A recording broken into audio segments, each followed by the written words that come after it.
Hello दोस्तों, स्वागत है आप सभी का आपके अपने YouTube channel study non stop पर। तो कैसे हैं आप सभी लोग? उम्मीद करता हूं आप सभी अच्छे होंगे। तो दोस्तों, इस क्लास में हम लोग हिंदी के 40 क्वेश्चंस करेंगे और ये क्वेश्चंस आपके आने वाले वीडियो और एग्ज़ाम के लिए जो है काफ़ी हेल्पफुल होंगे। और ऐसा नहीं कि केवल वीडियो एग्जाम के लिए, किसी भी अन्य परीक्षा के लिए जहाँ पे हिंदी से क्वेश्चंस आते हैं उन सभी के लिए ये क्लास बेहद हेल्पफुल होगी। तो दोस्तों, वीडियो को लास्ट तक देखिएगा और अगर आपको वीडियो अच्छा लगे तो लाइक और शेयर जरूर करिएगा। तो दोस्तों, आइए शुरुआत करते हैं। सबसे पहले दिए गए, फूलों के आसपास रहते हैं फिर भी कांटे उदास रहते हैं। पंक्ति में कौन सा अलंकार है? अलंकार बताना है। दिया गया है उपमा अलंकार, अन्योक्ति अलंकार, सहोक्ति अलंकार और अतिशयोक्ति अलंकार। तो दोस्तों, यहाँ पे कौन सा अलंकार हो जाएगा? तो राइट आंसर हो जाएगा ऑप्शन बी, अन्योक्ति अलंकार।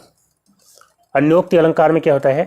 तो इसमें जो है किसी बात को सीधे सीधे ना कह करके किसी के सहारे अगर बात कही जाएगी तो वहाँ पे होगा अन्योक्ति अलंकार। यानी कि जहाँ पर किसी वस्तु या व्यक्ति को लक्ष्य करके कही जाने वाली जो बात होगी वो किसी और के लिए कही जाएगी, किसी दूसरे के लिए कही जाएगी, वहाँ पे अन्योक्ति होगा। नाम से यह स्पष्ट है, अन्योक्ति मतलब अन्य के लिए बात कही जाएगी। ठीक है। जैसे कि यहाँ पे फूलों के आसपास रहते हैं फिर भी कांटे उदास रहते हैं, तो यहाँ पे बात जो है फूलों या कांटों की नहीं कही जा रही है। फूलों और कांटों के माध्यम से कहा जा रहा है कि जो दुष्ट लोग होते हैं वो चाहे अच्छे लोगों के साथ रहें तब भी वो दुष्ट ही रहते हैं। फूलों के आसपास रहते हैं यानी अच्छे लोगों के आसपास रहते हैं, फिर भी कांटे उदास रहते हैं, यानी कि जो दुष्ट लोग होते हैं वो दुष्ट ही रहते हैं। ठीक है, तो यहाँ पे जो है अन्योक्ति अलंकार इसका राइट आंसर हो जाएगा। फिर दोस्तों, अगला क्वेश्चन है, चंद्र टरय सूरज टरय टरय जगत व्यवहार पै दृढ़ श्री हरिचंद्र को टरय न सत्य विचार। इसमें बताना है कौन सा रस है, रस बताना है। दिया गया है वीर रस, हास्य रस, रौद्र रस, करुण रस। तो करुण रस का स्थायी भाव क्या होता है? शोक। जिस काव्य को पढ़ करके शोक का भाव उत्पन्न होगा वहां पे हो जाएगा करुण रस। तो यहाँ पे शोक जैसा तो कुछ है नहीं, तो ये नहीं होगा। रौद्र रस, इसका स्थायी भाव क्या होता है? रौद्र रस का क्रोध।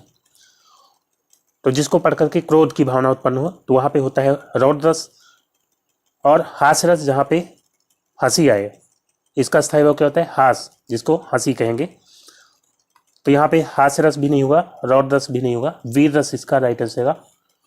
वीर रस, वीर रस का स्थायी भाव क्या होता है? उत्साह। जिस काव्य को पढ़ करके उत्साह की भावना आए वहां पे क्या हो जाएगा? वीर रस। जैसे यहाँ पे चंद्र टरे सूरज टरे टरे जगत व्यवहार, मतलब चंद्रमा टल जाए, सूरज टल जाए या पूरे जगत का व्यवहार टल जाए। पै दृढ़ श्री हरिचंद्र को टरे न सत्य विचार। पै दृढ़ श्री हरिचंद्र, ये जो है कोई राजा है, तो इनका जो विचार है वो नहीं टलता है चाहे कुछ भी हो जाए। तो ये जो है उत्साह का भाव यहाँ पे आ रहा है, तो इसलिए यहाँ पे वीर रस हो जाएगा। फिर दोस्तों, नेक्स्ट क्वेश्चन लेते हैं। अगला है, संयुक्त व्यंजन की संख्या है। संयुक्त व्यंजनों की संख्या बतानी है कितनी है। तो अगर हम बात करते हैं व्यंजनों की, अगर व्यंजनों की मूल संख्या पूछ ली जाए, मूल संख्या व्यंजनों की कितनी है, तो मूल संख्या आप बताएंगे 33, जिसमें से स्पर्श व्यंजन कितने हैं? स्पर्श व्यंजन है 25, जो कि वर्ग वाले हैं, जैसे का वर्ग, चा वर्ग, टा वर्ग, ता वर्ग और पा वर्ग। जो 5 वर्ग है, हर वर्ग में 5-5 व्यंजन है, तो इस तरह से 25 व्यंजन हो जाते हैं स्पर्श व्यंजन। का, चा, टा, ता, पा, ये वर्ग वाले। और इसके अलावा अंतस्थ व्यंजन, अंतस्थ व्यंजन की संख्या कितनी है? 4। कौन कौन से? तो या, रा और ला और वा। इसके अलावा ऊष्म व्यंजन की संख्या कितनी है? तो ये भी 4 है। कौन कौन से? तो तीनों सा, तालव्य सा और मूर्धन्य सा, और ये जो है दंत सा या छोटा सा बोलते हैं इसको, तीनों सा और हा, ये जो है ऊष्म व्यंजन हो जाते हैं। तो 25, 4 29, 4 33, ये जो है मूल व्यंजन हो जाते हैं। इसके अलावा जो है संयुक्त व्यंजन, संयुक्त व्यंजन कितने हैं? तो संयुक्त व्यंजन है 4। कौन कौन से? तो छा और त्रा और ज्ञा, और इसके अलावा श्रा, श्रमिक वाला श्रा। तो ये 4 हो जाते हैं संयुक्त व्यंजन। और इसके अलावा उत्क्षिप्त व्यंजन, 2 उत्क्षिप्त व्यंजन हो जाते हैं। उत्क्षिप्त व्यंजनों की संख्या कितनी है? 2। कौन कौन से? तो एक जो है ड़ा हो जाता है और एक जो है ढ़ा, इनके नीचे बिंदी लगी होती है, तो ड़ा और ढ़ा, ये जो है उत्क्षिप्त व्यंजन हो जाएंगे। तो अगर कुल व्यंजन पूछ लिया जाए, मूल व्यंजन अगर पूछा जाएगा तो 33 बताएंगे, लेकिन अगर कुल व्यंजन पूछ लिया जाए, कुल व्यंजन की संख्या कितनी है वर्णमाला में, तो आप कितनी बताएंगे, यहाँ पे 39, 39। ठीक है, तो यहाँ तक हो गए थे 33, और उसके बाद 4 संयुक्त व्यंजन 37 और 2 उच्छिष्ट मिला के 39 हो जाएंगे, 39। तो राइट आंसर फिलहाल यहाँ पे संयुक्त व्यंजन पूछा गया था, कितने हैं, तो 4, ऑप्शन बी यहाँ पे राइट आंसर हो जाएगा। फिर दोस्तों नेक्स्ट क्वेश्चन लेते हैं, अगला है कौन सा शब्द स्त्रीलिंग है, स्त्रीलिंग शब्द बता रहे हैं, दिया गया है मित्र। मित्र आ गया या आ गई, मित्र आ गया होता है, तो यहाँ पे ये जो है पुल्लिंग हो जाएगा। सूचना पहुँच गई, तो ये जो है स्त्रीलिंग हो जाएगा। सूचना पहुँच गया नहीं, सूचना पहुँच गई होता है, तो ये जो है स्त्रीलिंग हो जाएगा, और यही जो है इसका राइट आंसर रहेगा। उपहार, उपहार दिया गया, या मेरा उपहार, ना कि मेरी उपहार, तो यहाँ पे जो है ये भी पुल्लिंग हो जाएगा। अध्याय, अध्याय समाप्त हुआ, ना कि अध्याय समाप्त हुई, तो ये भी पुल्लिंग हो जाएगा। तो राइट आंसर यहाँ पे सूचना, इसका जो है राइट आंसर हो जाएगा। फिर दोस्तों बढ़ते हैं अगले क्वेश्चन की ओर। आप दिया गया है निम्नलिखित विकल्पों में से किस विकल्प में सभी शब्द व्यक्तिवाचक संज्ञाएं हैं। तो दोस्तों अगर हम बात करते हैं संज्ञा की, तो संज्ञा के भेद कितने होते हैं, संज्ञा के 5 भेद होते हैं। एक हो जाएगा आपका व्यक्तिवाचक, व्यक्तिवाचक संज्ञा, इसमें जो है किसी विशेष व्यक्ति या वस्तु या स्थान का जो नाम होता है, तो उसको क्या बोलते हैं, व्यक्तिवाचक संज्ञा, जिसमें किसी विशेष नाम का बोध होगा। और जातिवाचक संज्ञा, तो इसमें समस्त जाति का बोध होता है, किसी वस्तु या जीव की समस्त जाति का जहाँ पे बोध होता होगा, वहाँ पे जो है जातिवाचक संज्ञा हो जाएगी। और इसके अलावा जो है तीसरा हो जाएगा भाववाचक संज्ञा। भाववाचक संज्ञा में जो है किसी भाव या गुण या स्वभाव का जहाँ पे बोध होगा, वहाँ पे भाववाचक संज्ञा हो जाएगी। और चौथा हो जाएगा समूहवाचक संज्ञा, समूह का बोध होता है इसमें, जैसे कि हो गया सेना या जो है जनता, ये सब जो है समूह का जहाँ पे बोध होगा, वहाँ पे समूहवाचक संज्ञा हो जाएगी। और पांचवा हो जाएगा द्रव्यवाचक संज्ञा, तो इसमें किसी द्रव्य का जो है नाम जो होता है वो द्रव्यवाचक संज्ञा में आता है, जैसे कि सोना हो गया, चांदी हो गया, पानी हो गया, ये सब जो है द्रव्यवाचक संज्ञा के अंतर्गत आ जाएंगी। तो इसमें कौन सा विकल्प है जिसमें सभी शब्द व्यक्तिवाचक संज्ञा हो जाएंगी, दिया गया है राम। तो राम जो है एक व्यक्ति विशेष का नाम है, किसी भी व्यक्ति का नाम राम हो, मोहन हो, तो वो जो है व्यक्तिवाचक संज्ञा में आ जाएगा। लेकिन मनुष्य अगर कहा जाए तो मनुष्य पूरी जाति का बोध हो रहा है, या गाय कहा जाए तो गाय जो है पूरी प्रजाति का बोध हो रहा है, तो वहाँ पे वो जो है जातिवाचक संज्ञा हो जाएगी। लेकिन किसी गाय का विशेष आपने नाम रख दिया है, तो वो जो नाम होगा वो व्यक्तिवाचक संज्ञा में होगा। इसी तरह रामचरितमानस, अगर हम पुस्तक कहेंगे तो पुस्तक जो है जातिवाचक संज्ञा होगी, लेकिन रामचरितमानस एक विशेष पुस्तक का नाम है, तो इसलिए जो है ये व्यक्तिवाचक संज्ञा होगी। और गंगा, तो गंगा अगर नदी कहेंगे, नदी जो है क्या हो जाएगी, जातिवाचक संज्ञा, क्योंकि समस्त नदियों का बोध कराता है। और गंगा जो है एक विशेष नदी का नाम है, तो इसलिए गंगा जो है व्यक्तिवाचक। तो इसमें तीनों व्यक्तिवाचक हैं। बाकी ऑप्शंस देखते हैं। कृष्ण जो है व्यक्तिवाचक हो जाएगा। कामायनी ये जो है एक पुस्तक का नाम है, तो ये भी जो है व्यक्तिवाचक हो जाएगा। लेकिन मिठास, मिठास जो है भाववाचक संज्ञा होगी। लखनऊ ये जो है व्यक्तिवाचक हो जाएगा। आम, तो आम जो है जातिवाचक हो जाएगा, क्योंकि आम जो है बहुत सारे आम होते हैं, लेकिन किसी आम का विशेष नाम है, जैसे दशहरी हो गया, लंगड़ा हो गया, तो वो जो है फिर व्यक्तिवाचक हो जाएगा। और बुढ़ापा, बुढ़ापा जो है ये हो जाएगा भाववाचक संज्ञा। ममता ये भी भाववाचक संज्ञा होगी। वकील, वकील जो है क्या होगी, जातिवाचक संज्ञा, क्योंकि समस्त वकील जाति का बोध कराता है वकील। और पुस्तक भी क्या होगा, जातिवाचक संज्ञा। ठीक है, तो यहाँ पे पहला ऑप्शन बिल्कुल राइट आंसर होगा। फिर दोस्तों नेक्स्ट क्वेश्चन है, रसखान है, तो रसखान क्या है, भक्तिकालीन कवि है, या आदिकालीन, या रीतिकालीन कवि, या महान लेखक। तो दोस्तों रसखान जो है क्या है, कवि है, और कौन से, भक्तिकालीन कवि है। रसखान एक भक्तिकालीन कवि है, तो पहला ऑप्शन यहाँ पे राइट आंसर हो जाएगा। और इसके अलावा भक्तिकालीन कवियों में आप याद रखेंगे नाम, नामदेव का, और रैदास, रैदास हो जाएंगे, कबीर हो जाएंगे, और तुलसीदास जी, तुलसी, और इसके अलावा मलूकदास, मलूकदास, और इसके अलावा सूरदास हो जाएंगे, सूरदास, रहीम, मीराबाई, और रसखान, ये सब जो है क्या हो जाएंगे, भक्तिकालीन कवि हैं ये सभी। तो यहाँ पे पहला ऑप्शन इसका राइट आंसर हो जाएगा। फिर दोस्तों नेक्स्ट क्वेश्चन लेते हैं, अगला है तमस के लेखक कौन है। तो दोस्तों तमस की बात करते हैं। तमस के लेखक कौन हो जाएंगे, डॉक्टर नगेंद्र, या भीष्म साहनी, या धर्मवीर भारती, या चंद्रधर शर्मा गुलेरी। तो इसका राइट आंसर आएगा भीष्म साहनी। भीष्म साहनी की जो है और रचनाएं हैं, मेरी प्रिय कहानियाँ, मेरी प्रिय कहानियाँ, और इसके अलावा भाग्य रेखा, भाग्य रेखा और झरोखे,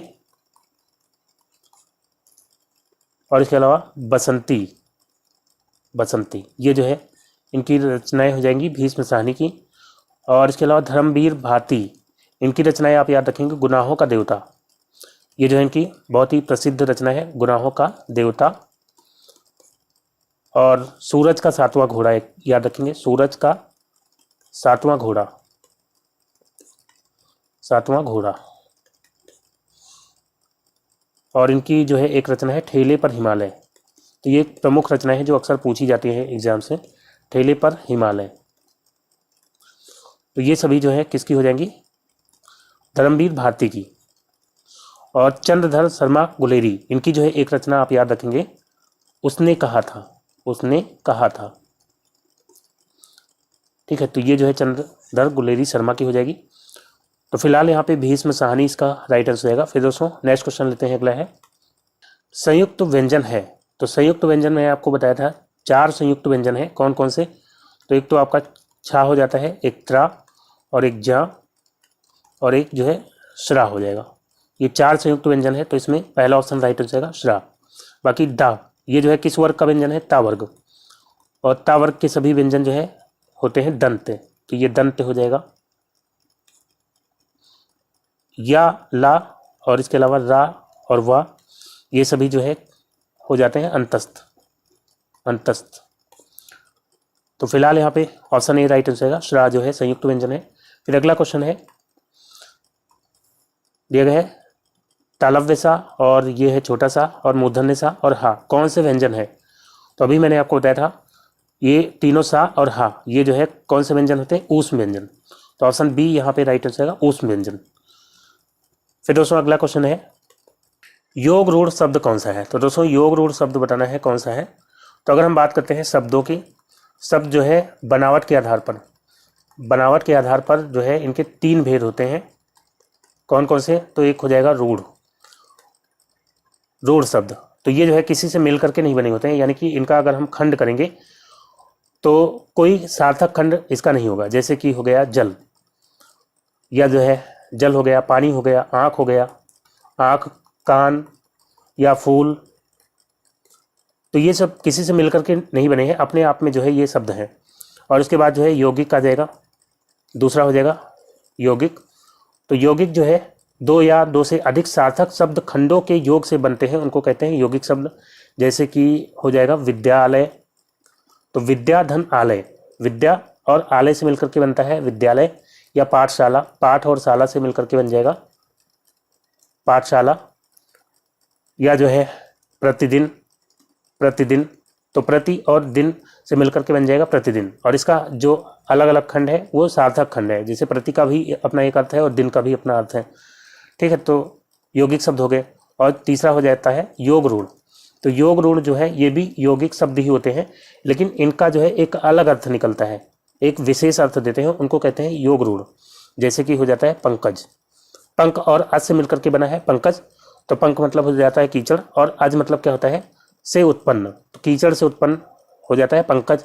और पंकज किसको कहते हैं, कमल को, तो पंकज का अर्थ हो गया कमल, लेकिन इसका मीनिंग क्या है, कीचड़ से उत्पन्न। ठीक है, इसी तरह से लंबोदर, लंबा है उदर जिसका, अर्थात श्री गणेश, तो ये जो है योग रूढ़ हो जाएगा, जो कि अलग अर्थ दे रहा है। या दशानन, दशानन 10 है, आनंद यानी मुख जिसके, यानी कि रावण, तो जो भी अर्थ अलग देंगे, या हम कह सकते हैं बहुव्रीहि समास के जितने भी उदाहरण होते हैं वो योग रूढ़ शब्द के अंतर्गत आएंगे। तो यहाँ पे योग रूढ़ शब्द कौन सा हो जाएगा, पीला, पीला तो हो जाएगा रूढ़ शब्द।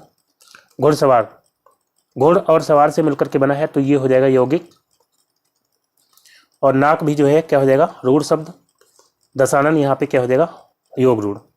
तो सी ऑप्शन यहाँ पे राइट आंसर हो जाएगा। फिर दोस्तों नेक्स्ट क्वेश्चन लेते हैं, अगला है हिंदी वर्णमाला में अन और अह क्या है, स्वर है या व्यंजन है, या अयोगवाह या संयुक्त व्यंजन। तो दोस्तों अन और आह, अन को क्या कहते हैं, अनुस्वार, और आह क्या है, विसर्ग। तो अनुस्वार और विसर्ग ये जो है कहलाते हैं अयोगवाह। तो हिंदी में दो अयोग वाह हैं। कौन से? अन और आह। इनको अयोग वाह क्यों कहते हैं? क्योंकि ये आ के योग से बने हैं।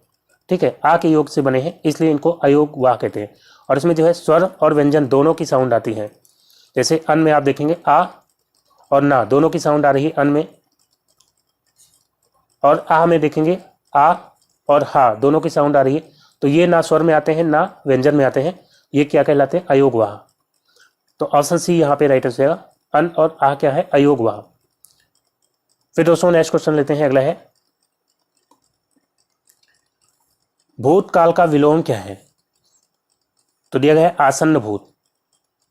आसन्न भूत क्या हो जाएगा? जो अभी अभी बीता हो। भूतकाल मतलब बीता हुआ, आसन्न भूत जो अभी अभी बीता हो।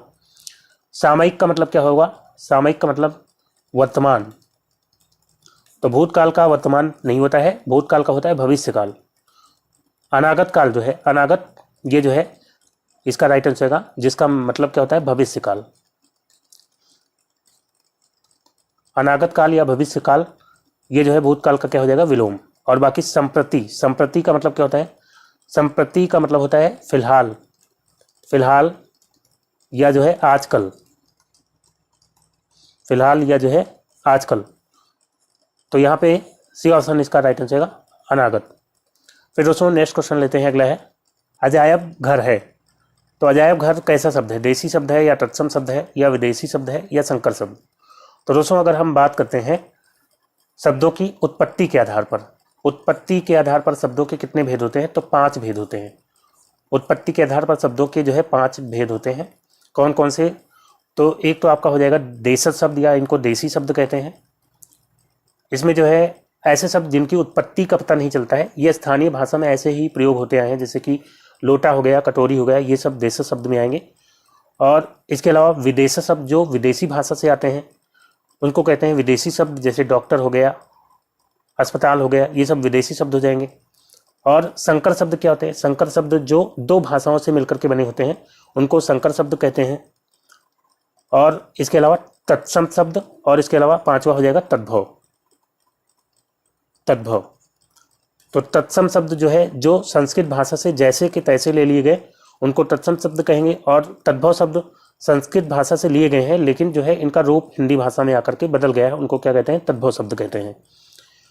तो यहाँ पे जो है अजायब घर की बात करते हैं, तो अजायब और घर से मिलकर के बना है। घर जो है ये हिंदी भाषा का तद्भव शब्द है, ये हिंदी भाषा का शब्द हो जाएगा। और अजायब जो है ये अरबी भाषा का शब्द है। तो ये 2 भाषाओं से मिलकर के बना है, इसलिए कौन सा हो जाएगा? संकर शब्द हो जाएगा। ठीक है, ये क्या हो जाएगा? संकर शब्द।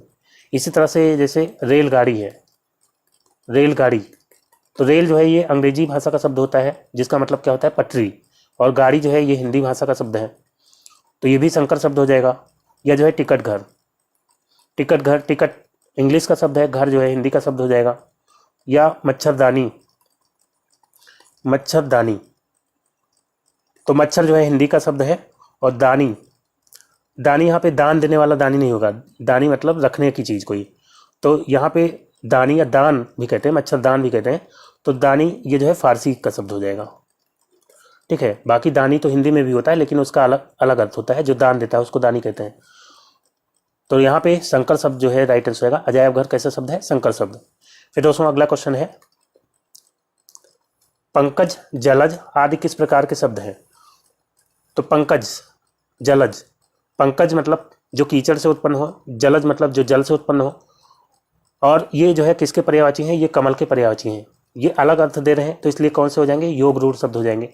तो पंकज, जलज ये सब क्या हो जाएंगे? योग रूढ़ शब्द हो जाएंगे। फिर दोस्तों नेक्स्ट क्वेश्चन लेते हैं, अगला है अवली का शुद्ध रूप निम्नलिखित में से कौन सा है?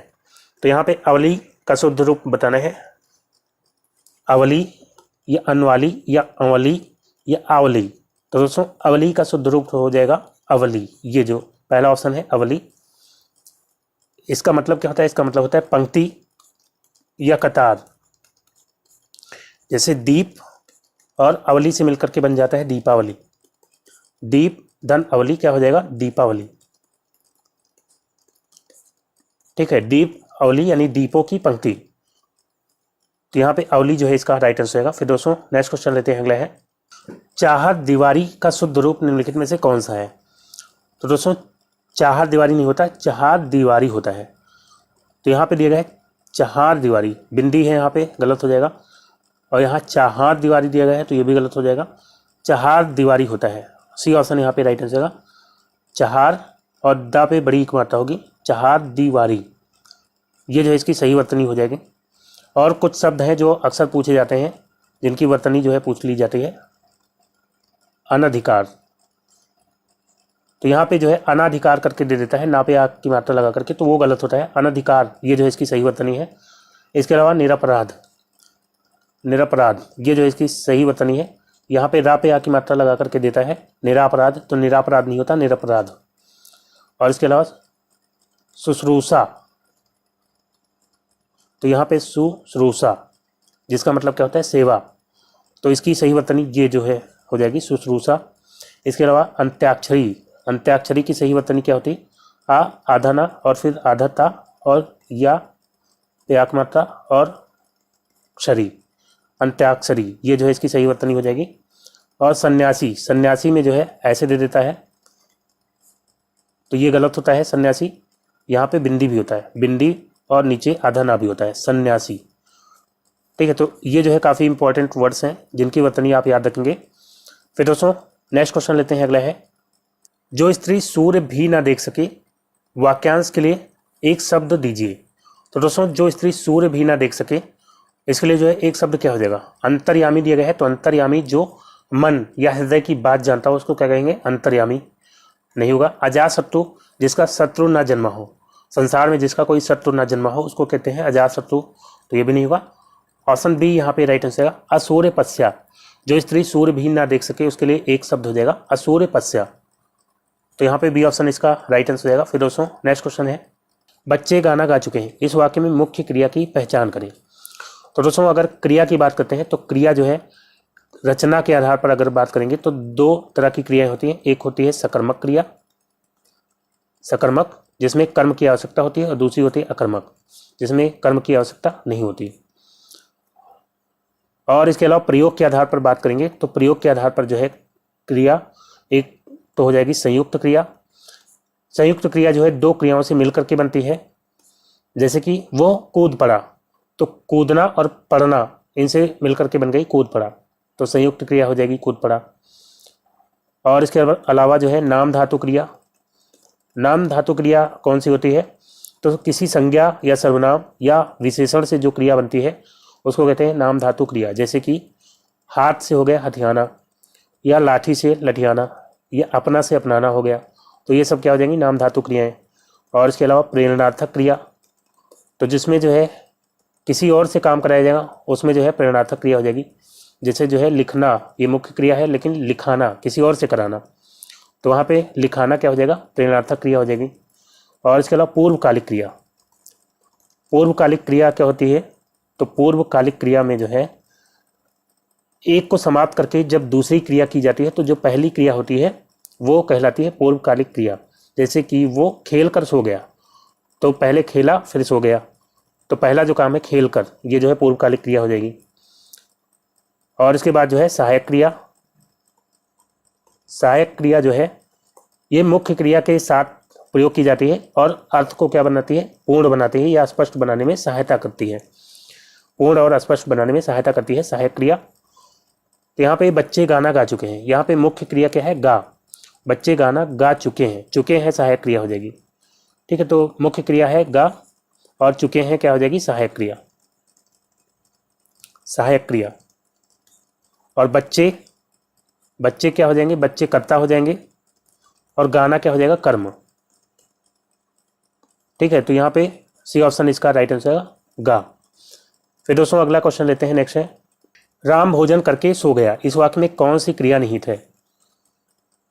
तो राम भोजन करके सो गया, मैंने आपको बताया कि एक क्रिया को समाप्त करके जब दूसरी क्रिया की जाएगी तो जो पहली क्रिया होगी वो होगी पूर्वकालिक क्रिया। तो यहाँ पे जो है भोजन करके सो गया, भोजन करना ये जो है पहली क्रिया हो गई, सोना दूसरी क्रिया, दो क्रियाएं एक साथ हो रही हैं, तो पहली क्रिया जो है क्या हो जाएगी? पूर्वकालिक क्रिया। ऑप्शन बी यहाँ पे राइट आंसर है, भोजन करके ये जो है पूर्वकालिक क्रिया हो जाएगी। नाम बोधक तो यहाँ पे है नहीं, ठीक है, तो यहाँ पे जो है पूर्वकालिक राइट आंसर हो जाएगा। फिर दोस्तों अगला क्वेश्चन लेते हैं। नेक्स्ट है, स्त्रीलिंग और पुल्लिंग का कौन सा जोड़ा सही नहीं है? देव का जो है स्त्रीलिंग हो जाएगा देवी, मामा का मामी होता है, और गधा का गधी हो जाता है, लेकिन कांत का कांति नहीं होता। तो सी ऑप्शन यहाँ पे राइट हो जाएगा। कांत का स्त्रीलिंग होता है कांता। ठीक है, तो यहाँ पे सी ऑप्शन इसका राइट हो जाएगा। फिर दोस्तों बढ़ते हैं अगले क्वेश्चन की ओर। अब दिए गए हैं बेलन में प्रत्यय है, तो बेलन में प्रत्यय कौन सा है? अन प्रत्यय है या एलन या ना या एलन?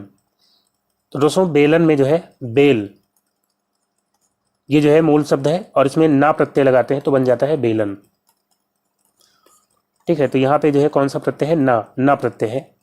और इसके अलावा ना प्रत्यय से बनने वाले जो है शब्द आप याद रख सकते हैं, जैसे कि चलन,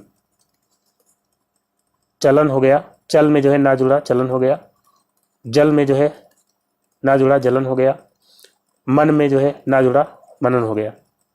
चलन, जलन, मनन, ये सब क्या हो जाएंगे? ना प्रत्यय से बनने वाले शब्द हो जाएंगे। तो सी ऑप्शन यहाँ पे राइट हो जाएगा, ना प्रत्यय है। फिर दोस्तों अगला है हिमालय के लिए सही संधि विच्छेद को चुनिए। तो हिम धन आलय नहीं होता है, हिम धन आलय भी नहीं होता है, आलय का कोई अर्थ ही नहीं निकलेगा। हिम धन आलय, आलय मतलब घर, हिम का घर, हिमालय हो जाएगा ऑप्शन सी। तो यहाँ पे कौन सी संधि है? दीर्घ स्वर संधि, दीर्घ स्वर संधि यहाँ पे हो जाएगी, क्योंकि यहाँ पे आ हो जाएगा और यहाँ पे बड़ा छोटा आ और बड़ा आ मिलकर के क्या बनेगा? बड़ा आ, यानी दीर्घ आ बन जाएगा। ठीक है, तो हिम धन आलय हो जाएगा हिमालय, ऑप्शन सी यहाँ पे बिल्कुल राइट है। फिर दोस्तों अगला क्वेश्चन है गगनचुंबी शब्द में कौन सा समास है? तो गगनचुंबी, इसका समास विग्रह करेंगे तो क्या होगा? गगन को चूमने वाला, गगन को चूमने वाला। तो समास विग्रह करने पर अगर कारक की कोई विभक्ति आती है तो वो जो है कौन सा समास होता है? तत्पुरुष समास होता है। और इसके अलावा तत्पुरुष समास में जो है दूसरा पद प्रधान होता है, गगन और चुंबी। तो यहाँ पे दूसरा शब्द जो चुंबी है ये जो है प्रधान है, तो यहाँ पे जो है कौन सा समास हो जाएगा? तत्पुरुष समास। और कौन सा तत्पुरुष समास होगा? तो जिस कारक की विभक्ति आएगी वही तत्पुरुष हो जाएगा। गगन को चूमने वाला, को जो है कर्म कारक की विभक्ति होती है, तो यहाँ पे जो है कर्म तत्पुरुष हो जाएगा। ठीक है, तो यहाँ पे कर्म तत्पुरुष समास है, ऑप्शन बी यहाँ पे राइट है। फिर दोस्तों नेक्स्ट क्वेश्चन लेते हैं, अगला है नीलगाय पद में समास है। तो दोस्तों नीलगाय पद में कौन सा समास है? बहुब्रीहि, द्विगु, कर्मधारय या द्वंद्व? तो नीलगाय का समास विग्रह करेंगे तो क्या होगा? नीली है जो गाय, नीली है जो गाय, यानी कि नील गाय। हालांकि नीली नहीं होती है नीलगाय, ग्रे कलर की होती है। तो नीली है जो गाय यानी कि नील गाय। तो यहाँ पे जो पहला पद है वो है एक विशेषण, पहला पद हो जाएगा विशेषण और दूसरा पद है विशेष से। जहाँ पे विशेषण और विशेष से का संबंध होगा वहाँ पे हो जाएगा कौन सा समास? कर्मधारय समास, ऑप्शन सी यहाँ पे कर्मधारय समास हो जाएगा। फिर दोस्तों नेक्स्ट क्वेश्चन लेते हैं, अगला है अथाह में प्रयुक्त उपसर्ग बताइए। तो यहाँ अथाह में कौन सा उपसर्ग है? उपसर्ग जो कि पहले लगते हैं शब्द के पहले लग करके शब्द के अर्थ में परिवर्तन करते हैं, उनको क्या बोलते हैं? उपसर्ग। प्रत्यय जो है बाद में लगते हैं। तो अथाह में, था शब्द में जब आ जोड़ते हैं तो बन जाता है अथाह। तो यहाँ पे कौन सा उपसर्ग है? आ, ऑप्शन ए इसका राइट आंसर है, आ उपसर्ग है। आ उपसर्ग से बनने वाले और शब्द हो सकते हैं अदृश्य, दृश्य में जो है आ लगा दिया, अदृश्य हो गया। अधर्म हो सकता है, और अज्ञान, अछूता। तो ये सब जो है आ उपसर्ग से बनने वाले शब्द हैं, और भी बहुत सारे हैं। तो यहाँ पे पहला ऑप्शन राइट आंसर हो जाएगा। फिर दोस्तों नेक्स्ट क्वेश्चन लेते हैं, अगला है ये है तन पर नहीं लगता पान खाए अलबत्ता। ये जो लोकोक्ति है इसका सही अर्थ क्या होगा? बुरी आदत का शिकार होना नहीं होगा, झूठा दिखावा करना। तन पर नहीं लगता, लगता मतलब क्या होता है? कपड़ा। तन पर नहीं लगता पान खाए अलबत्ता, तो इसका मतलब क्या हो जाएगा? झूठा दिखावा करना। फिर दोस्तों नेक्स्ट क्वेश्चन लेते हैं, अगला है अब दिया गया है अंगारे फांकना, मुहावरे का अर्थ है। तो अब यहाँ पे मुहावरा आपको दिया गया है अंगारे फांकना। तो इसका मतलब क्या होता है? ऐसा काम करना जिसका फल असह्य हो। तो यही इसका राइट आंसर है, ऐसा कोई काम करना जिसका जो परिणाम है वो असह्य यानी कि असहनीय हो, तो उसको क्या कहते हैं? अंगारे फांकना। फिर दोस्तों बढ़ते हैं अगले क्वेश्चन की ओर। अब दिए गए हैं थाली का बैंगन लोकोक्ति से क्या अभिप्राय है। तो थाली का बैंगन किसको कहते हैं, ऐसा व्यक्ति जिसका कोई एक निश्चित सिद्धांत नहीं होता है, जिस तरफ हवा चलती है उसी तरफ वो चल देता है। ठीक है, सिद्धांतहीन व्यक्ति उसको क्या कहते हैं, थाली का बैंगन, कभी इधर लुढ़क जाता है कभी उधर लुढ़क जाता है। तो सिद्धांतहीन व्यक्ति को क्या कहते हैं, थाली का बैंगन। तो यहाँ पे ऑप्शन ए इसका राइट आंसर होगा। फिर दोस्तों नेक्स्ट क्वेश्चन लेते हैं, अगला है दूध वाले से कहो कि वो 20 लीटर दूध तुरंत लाए, वाक्य है। तो दोस्तों ये कैसा वाक्य है, आज्ञावाचक वाक्य या इच्छा सूचक वाक्य या विधानवाचक वाक्य या संकेतार्थक वाक्य। तो दोस्तों यहाँ पे जो है ये दूध वाले से कहो कि वो 20 लीटर दूध तुरंत ले आए, ये हो जाएगा। इसमें जो है एक आज्ञा दी जा रही है, दूध वाले से कहो आज्ञा दी जा रही है, जहाँ पे आज्ञा का बोध होगा वहाँ पे हो जाएगा आज्ञावाचक वाक्य। ये जो है आज्ञावाचक वाक्य हो जाएगा। अगर हम बात करते हैं वाक्यों की, तो मैंने आपको बताया था रचना के आधार पर वाक्य जो है 3 तरह के होते हैं। एक हो जाता है सरल, एक हो जाता है मिश्रित और एक हो जाता है संयुक्त। तो ये तो रचना के आधार पर हो जाते हैं, इनके बारे में पिछले वीडियो में हमने डिटेल से बात करी थी। और अगर हम बात करें अर्थ के आधार पर, अर्थ के आधार पर जो है वाक्य कितने तरह के होते हैं, तो 8 तरह के होते हैं। 8 तरह के होते हैं अर्थ के आधार पर। कौन कौन से, तो पहला हो जाएगा विधिवाचक। विधिवाचक तो इसमें क्या होता है, इसमें जो है किसी बात या कार्य के होने का जहाँ पे बोध होगा वो जो है हो जाएगा विधिवाचक। और इसके अलावा निषेधवाचक होता है, जिसमें किसी कार्य या बात के ना होने का बोध होता है वहाँ पे निषेधवाचक हो जाएगा। और तीसरा आपका आज्ञावाचक हो गया, आज्ञावाचक हो गया, तो जिसमें आज्ञा का बोध होगा वो जो है आज्ञावाचक हो जाएगा। चौथा जिसमें विस्मयवाचक हो जाएगा, जिसमें जो है आश्चर्य, हर्ष, इन सब का बोध होता है वहाँ पे विस्मयवाचक हो जाएगा। पांचवा हो जाएगा संदेहवाचक, जहाँ पे संदेह का भाव आएगा वहाँ पे जो है संदेहवाचक हो जाएगा। और छठवां हो जाएगा इच्छावाचक, जहाँ पे कोई विश की जाएगी, इच्छा की जाएगी, जैसे ईश्वर तुम्हारी रक्षा करे, तो ये जो है क्या हो जाएगा, इच्छावाचक हो जाएगा। और सातवां हो जाएगा संकेतवाचक। संकेतवाचक जो है जिसमें कोई संकेत का बोध होगा वो जो है संकेतवाचक हो जाएगा, जैसे कि यदि तुम मेहनत करोगे तो सफल हो जाओगे, तो ये जो है संकेतवाचक वाक्य हो जाएगा। यदि तुम मेहनत करोगे, इसमें संकेत दिया जा रहा है, अगर तुम ऐसा करोगे तो ऐसा हो पाएगा, तो संकेतवाचक हो जाएगा। और आठवां हो जाएगा प्रश्नवाचक, जिसमें कोई प्रश्न पूछा जा रहा होगा। ठीक है, तो फिलहाल यहाँ पे आज्ञावाचक हो जाएगा। फिर दोस्तों नेक्स्ट क्वेश्चन लेते हैं, अगला है जिस छंद में 4 चरण और प्रत्येक चरण में 16 मात्राएं होती हैं वो कहलाता है।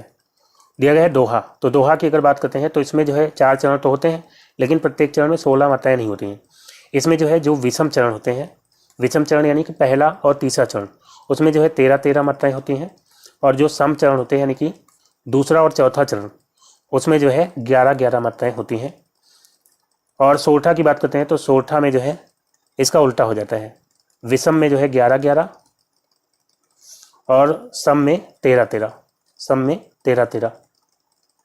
और रोला की बात करते हैं तो रोला भी सोरठा की तरह ही, इसमें भी विषम जो चरण होते हैं उसमें 11-11 मात्राएं और सम चरण में 13-13 मात्राएं होती हैं। तो अंतर क्या होता है सोरठा और रोला में, तो जो सोरठा होता है इसमें जो है सम चरण के अंत में लघु आता है, और रोला जो होता है इसमें जो है अंत में लघु आता है, सम चरण के अंत में, सम के अंत में क्या होता है, लघु मात्रा आती है। लघु मात्रा जो ऐसे होती है और दीर्घ मात्रा ऐसे। तो कोई छंद जो है मैं आपको लेकर के आऊँगा आने वाले वीडियोज़ में, जिसमें मैं मात्रा गिनना आपको सही से बताऊँगा। तो लघु जो है ये हो गया और दीर्घ ये। तो जो सोरठा होता है उसमें हमेशा अंत में सम चरण के अंत में लघु मात्राएं होंगी, दूसरे और चौथे चरण के अंत में। और जो रोला होता है उसमें जो है दीर्घ मात्राएं होती हैं। ठीक है, तो ये अंतर होता है सोरठा और रोला में। तो यहाँ पे जो है राइट आंसर क्या हो जाएगा, चौपाई। चौपाई में जो है 4 चरण होते हैं और प्रत्येक चरण में जो है 16 मात्राएं होती हैं। तो चौपाई यहाँ पे राइट आंसर हो जाएगा। और ये सभी दोहा, सोरठा, रोला, चौपाई, ये सभी क्या है, सममात्रिक छंद है। सभी जो है इनमें से सममात्रिक छंद है। फिर दोस्तों नेक्स्ट क्वेश्चन लेते हैं, अगला है मैंने राधा के लिए कपड़े खरीदे, इस वाक्य में कारक का प्रकार बताइए। तो अपादान कारक की विभक्ति क्या होती है, से।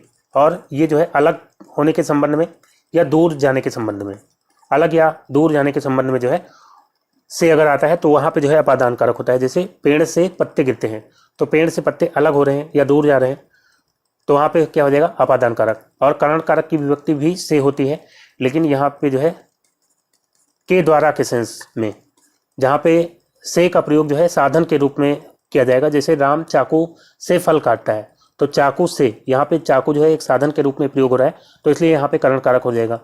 या जहाँ पे से के स्थान पे के द्वारा का यूज किया जा सके, वहाँ पे जो है करण कारक हो जाएगा। जैसे राम चाकू से फल काटता है या चाकू के द्वारा फल काटता है, दोनों बातें हम कह सकते हैं, तो इसलिए यहाँ पे करण कारक हो जाएगा।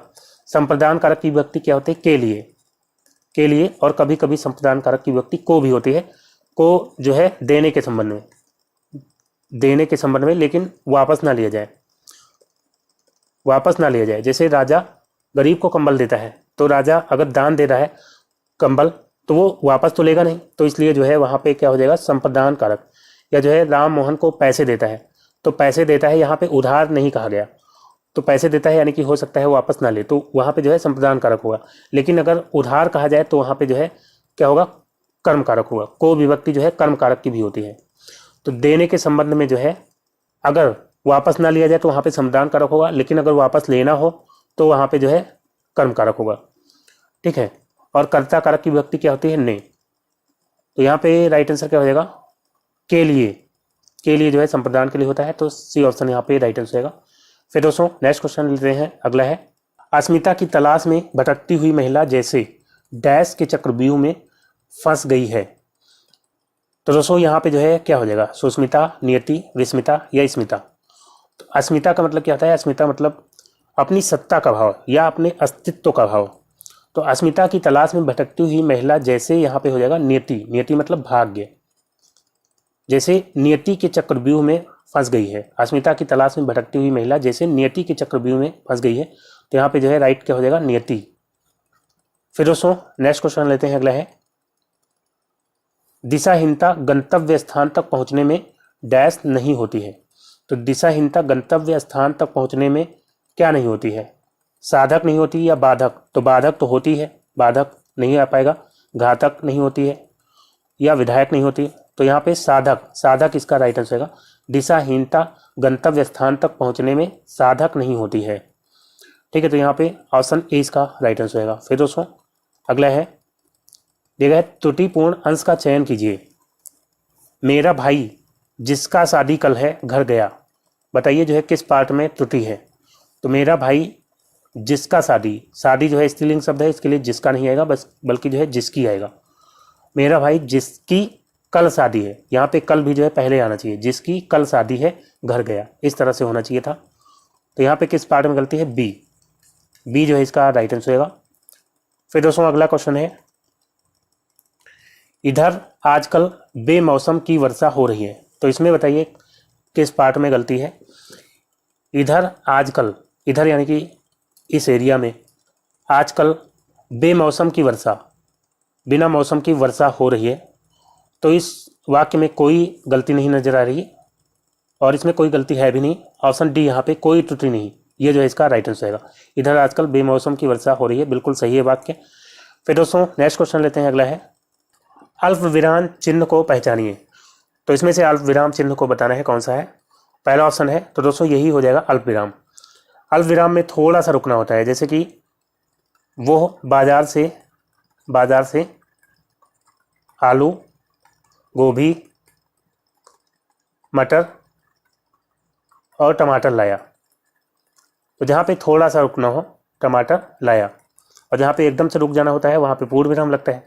तो वो बाजार से आलू, गोभी, मटर और टमाटर, तो आलू, गोभी, मटर, यहाँ थोड़ा थोड़ा रुकना पड़ रहा है, तो इसलिए यहाँ पे अल्प विराम लग जाएगा।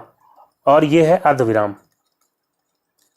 अर्धविराम, तो अर्धविराम क्या होता है, जहाँ पे अल्प विराम से ज़्यादा लेकिन पूर्ण विराम से कम रुकना हो, तो उसको वहाँ पे जो है अर्धविराम का प्रयोग करते हैं। जैसे कि राम विनम्र है, लेकिन श्याम जितना नहीं,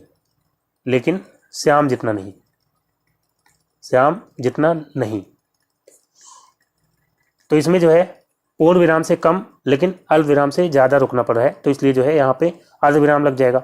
और ये दोनों क्या हो जाएंगे, ये दोनों हो जाएंगे अवतरण चिन्ह, इनको बोलते हैं अवतरण या उद्धरण चिन्ह।